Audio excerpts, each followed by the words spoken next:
obviously. So I'm using a condenser mic right now. I'm going back and forth between the condenser and the dynamic. I love how the condenser picks up the room, but I also don't like how it picks up the room. It picks up a lot, so it's just trying to listen back and hear if you're getting the levels right. I'm going through a Tascam DR60 right now, and I'm going through the M200.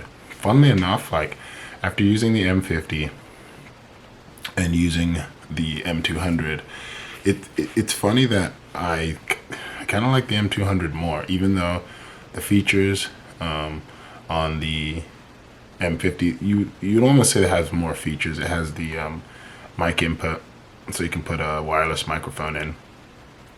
It has the articulating out screen, and it has the viewfinder. And so I've used that, and I've used the M200. And kind of what I realized over the time is, the more I learned about how I want to use a camera and how I want to use a video camera, the more I learned that for me, the M200 is probably a better fit for me in particular. And the reason being is because the 4K modes that are offered in the M50, they're okay, but the autofocus, you don't get the dual pixel autofocus. So it's in terms of a one-man crew when you're filming on your own, autofocus is important. If you have other people to help pull focus, or you're the camera person filming a subject, then it's easy to pull focus. But if you're on your own, like I'm doing now, talking head video, I'm not trying to pull focus like that. So when you're in the 4K modes, it was pretty much useless for my applications. I'm sure if you're doing filming and helping out other people and being the videographer or cinematographer or whatever, then it's probably better to have those modes. But if you're a self-shooter, you want the autofocus. So if those modes don't have it, well, the dual pixel autofocus doesn't work the same, and it's fishing the constant time,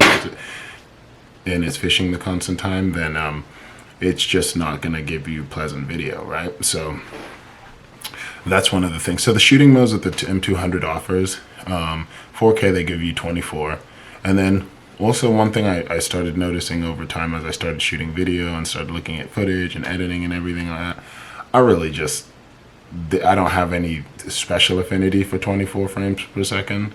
It's fine, there's nothing wrong with it, but I almost prefer, I'm like shooting in 60 right now, and I feel like I started to think to myself like, well, if you're making videos, it's better to just kind of pick a frame rate to be consistent with, and so you're not just all over the place. I mean, I'm from, when I started shooting with videos and stuff, 24 frames per second was the deal. We just didn't hear about 30p and other frames per second like that. And now there's just so many more options, up to like 960 frames per second, depending on the camera. I mean, I'm sure it can go further than that, but either way, like 24 was kind of just the thing. You didn't even think about it. And now to have all these modes, then you start using them, and you start, oh wow, 60p looks pretty cool, like 60 frames a second looks cool, 30 frames a second looks cool. And 60 frames a second, I can put it to 30 and have slow motion also, so it kind of gives you that option to do both. And it has a kind of cool live, very video type feel to me, but a high resolution, cool video type look to me, and the movement looks cool and real to me. So 60p is cool, 30p is cool, so I really didn't need the, because I really thought, oh, I'm going to be a filmmaker and this, that, which is also fine, but you can still shoot in 30p and tell stories. It doesn't really matter. Like, to me, I'm learning more that the cinematic look is more than just one thing. It's not just the frames per second. It's not just the lens. It's kind of a combination of everything that makes it, air quotes, cinematic. It's also sound and lighting and all of those things too. So so once I started to kind of learn a little bit more, I kind of realized with the terminology cinematic, you can't really pin it on just one particular thing, right? It has to kind of come from a variety of factors in your filmmaking. So, I kind of ditched the 24p in terms of, unless I feel I need it for something in particular, or someone needed it in particular, asked for it, then otherwise I just shoot in 60 to make it easier, around 60 or 30, to make it just kind of easier around the board. 60 if for most things, but 30 if you feel like you're in lower light situations and so you want to get more light out of that shutter speed. So that could be a consideration, but for the most part, if lighting is good, if situation is optimal, I just feel like 60p is a fine way to go. And so the things that you get on the M200, in terms of not getting those shooting modes, it's not really a negative to me personally, because I just don't need it for the type of shooting I'm doing. I mean, and the beauty is that the lenses they use are the same. It's the same lens system, so you can get both, and it's still not too drastic a price if you find it used, you know. But ultimately, another thing that I just don't use really is the viewfinder. And you know, maybe the more I start doing professional work and things like that, I might start using the viewfinder. But I'm really a monitor person myself. I'd just rather attach a monitor to it and use all the focus peaking and zebra and things that a monitor would provide, or just use the LCD screen if I didn't have a monitor. It's just not comfortable for me to look down a viewfinder. I don't love it. So it's like, you know, I do it if I have to, and I've done it. I've used the viewfinder, but I'm not really a photographer. I don't. It's not that I don't. I don't really have an interest in getting a camera for photography. It's cool that it has that function, and it's cool to have it, and I mean, I think it's necessary to learn at least the basics of photography, so you understand what the shutter speed is and the f-stop and how that relates to the image that you get. So I think those things are ultimately important. Lighting, you know, is also something in photography that will help you with your videography. They're both interchangeable disciplines in that regard, in a lot of respects. So I think what I'm looking for is more the video capabilities. And so I'm just not really going to use a viewfinder. It's just not something that I tend to use, or it's not something that I miss if it's not on a camera. It's not something that I go for naturally. So the one that the M50 has, it's fine, but I just never really used it. I never ended up using it. Like I said, it makes me uncomfortable looking down there.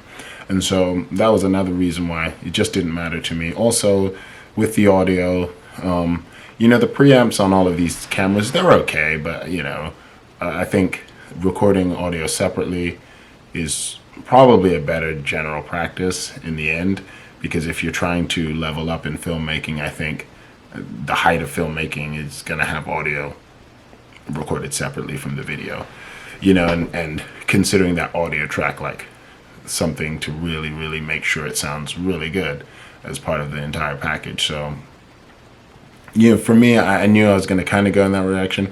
And so it's fine that it doesn't have that mic jack. I ended up getting the M6 Mark II as kind of in lieu of the M50. I felt like that was kind of a more better fit for me in terms of it's more like the M200 to me, except for a little beefier specs. It's like a combination of the M50 and the M200, but a little bit of an upgrade of those two. And so I felt like that was a more route for me to go. And you know, sometimes you don't realize things about your own self in terms of how you like to shoot until you kind of look back and analyze. And I just analyzed over time. I tend to lean towards things that don't have the viewfinder. It's just not something that I'm like, ooh, I really need to have this thing for me to feel comfortable shooting. And so the M6 Mark II, you can get in the package with the EVF, but it comes without it also. And so I'm the kind of person with, you know, the EVF costs like $200. I'm more like the type to get a Field World monitor and plunk that thing on top, because I just feel more comfortable with that. I feel more comfortable with being able to zoom in, the little like I said, all the focus peaking and the tools that they have on those things make me more comfortable than looking down in a viewfinder. So, you know, let me know what you think. But that's pretty much why I thought the M200 was a better camera. It's just more compact. It's not as easy to grip, I'll give it that. But because it's so small, you can kind of hold it with the lens, and you know, because it's such a small camera, a lot of the lenses that I have easily out, you know, are way bigger than the body itself, you know. So it's kind of you're balancing a lot of the shots with the lens in hand and kind of just supporting the body. So I almost really don't. I grip the body a little bit, but I almost cup it from the bottom and hold the lens like that, and then cup the camera with this hand just like that, because it's just not much to grip off of, and I feel like I get a more stable handle on my shots like that. So yeah, I ended up getting, and then also like another thing that really really bothered me about the M50 is the whole M50 Mark II nonsense, where it's like the M50 Mark II is really what the M50 should have been. It's like the upgraded features that they gave you is what they should have given you all along, and it really sucks that when they released that, they didn't have a clean HDMI out for one, and so you had to get. So I bought two of the M50, the Mark Ones. And then, because no one was really thinking about clean out, I thought, I'm going to do the utility through the USB, but that really sucked. Like, it's just not good. It doesn't connect well. Those micro USB cables are not good connectors over time, and so it's like, it's not a reliable connection if you're trying to do live streaming and stuff like that. So you really want an HDMI out if you're doing that, or you want a camera that has a better protocol through its USB or something like this. But like the M50, it was just like, it wasn't reliable to me for live streaming, and so and then also you have to have it in manual focus if you want to clean out to take all the things off the screen. And so I just felt like, when the Mark II came out, I got one of those, and it's fine. I do like it as a camera, but it did bother me a little bit that they just didn't give you those features right up front. I thought that was a little cheesy. Of Canon to overlook those things that are relatively simple. Like the cheapest camcorders have I got a Sony CX 450, has a clean HDMI out. It's like a $200 camcorder with a clean HDMI out, and you're telling me this like $700 at the time package camera can have a clean HDMI out in 2019. So that's something that's like, come on, man. If the M200 has it, why are you taking it out of? Why are you like not putting that feature in another camera? So that almost just made me be like, I'm just done with the M50 kind of overall. And I'm glad, like, I sold it off yesterday, and quite frankly, I'm glad to be done with it. I'm just glad to have it gone, because I've got the M200 now, I've got the M6 Mark II, and then as a bigger shooter, I got a camcorder, a Panasonic DVX 200, which I'm learning how to shoot with right now. It's a big bulky beast, but I don't know. I'm an old head, so I like those kind of cameras, those big bulky video type cameras. Shoots in 4K, 4K 60, 10-bit, and so I got a nice deal with it, with a lot of accessories. So I can make a video talking about that too. But in any case, that's why I'm shooting on the M200 now. I think it's if you're trying to live stream, do all that kind of stuff, is a great camera. You can't go wrong with this. You know what I mean? Like, and also just like it's small and compact. It makes it easy to pick up. Like, I'm using the Sigma 16 lens right now, which is a little bit bulky. But if you pluck on, I also have that 22, or the kit lens. If you have that 22, it's a little pancake. You put that on, it's super compact. So if you're doing street photography or getting chill video shots, and that's a cool focal length, it's like a nice filmic focal length, that 22. Kind of comes out to, like, because of the crop factor on this, I think it's like 1.7 on this, the crop factor, versus it's APS-C versus a full frame. So you're in around the 36 or something, like 35 to 36 millimeter length range. It makes human faces look really good, a little bit better than I think the 16 millimeter, which I'm using now. I feel like the 16 millimeter does have kind of a little bit of an elongating cell phone-y type deal. It's not as bad as a cell phone, but cell phones, there's some of those deals like just really elongate your face because they have those wide angles. And so the 35 is where the 22 has a less distorting effect on your face, and it's compact, so it just looks really cool with this body and stuff. So I would say, yeah, definitely, if I was choosing again, knowing what I know now, even over the Mark II, honestly, I'd pick this, because for all the aforementioned reasons, I would really just pick the M200 over the M50.